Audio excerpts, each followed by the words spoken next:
Hello everybody! So today we added a little bit of science into our art lesson by learning all about polar bears. And what a perfect week with our snowy weather to make our own polar bear pictures. We got a tiny little taste of what their environment is like all the time. So to make our polar bear, you are going to get a blue piece of paper, which is the background. And then we're actually going to be using our hands to trace the shape of our polar bear's body. So you can't just use your hands for turkeys. There's all kinds of other things that you can use them to create different shapes with. So I'm just going to start by tracing my hand.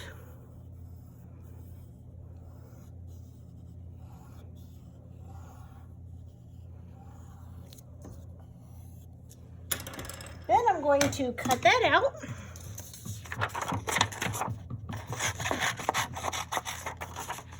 Now you might be saying to yourself, Mrs. Tritt, polar bears only have 4 legs, but our hand has 5 fingers. Well, that is true. We're actually going to have the head cover one of the fingers.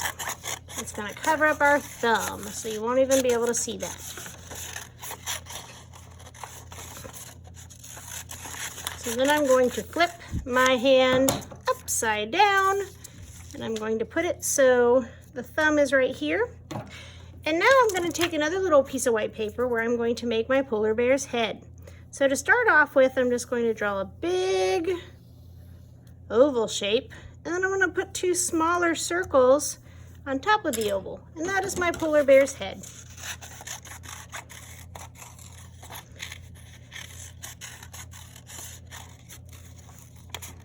Now, something I like to do when I am making, and I'm drawing on one side of the paper, to hide my pencil lines is I flip it over. So I glue the side with the pencil lines down so you can't even see it. So then I'm just going to put my polar bear's head here. But before I do that, I'm going to add a little bit more background details. So you should have some scraps left over from your white paper. And what I'm going to do with that is I'm going to glue those off in the distance. And that's going to look like my polar bear is floating in water. So this will be water, then I'll have a line of snow, and then this will be the sky. Now you don't have to add this line of snow in the background. You could even draw it with a white crayon if you'd rather. But it just really makes the water and the sky stick out if you do.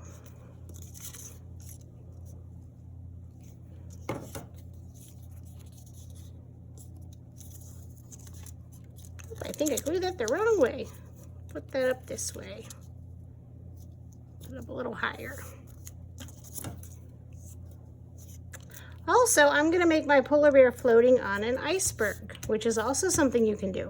So there's some blue paper that you can cut some ice out of.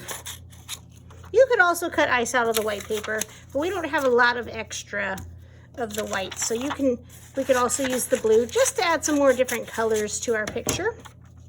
So that's going to be the iceberg that my polar bear is floating on. He's out hunting seals.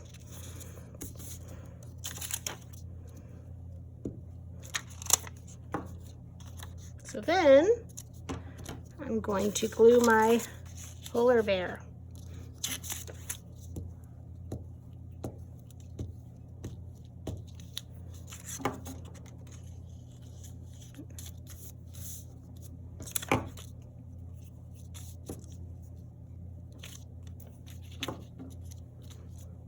Okay, so I'm going to add some details to my polar bear. I'm going to give him some claws, a nose,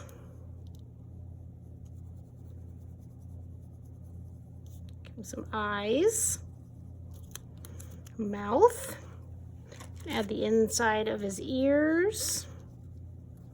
You can even give him some cheeks if you want.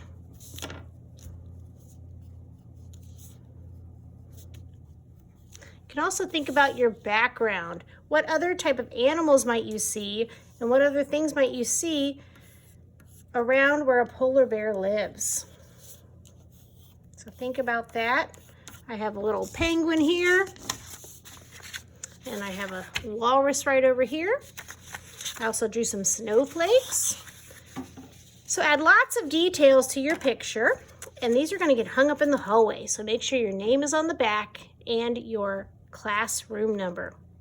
So work hard, make some very detailed and fun polar bears, and have an incredible art class.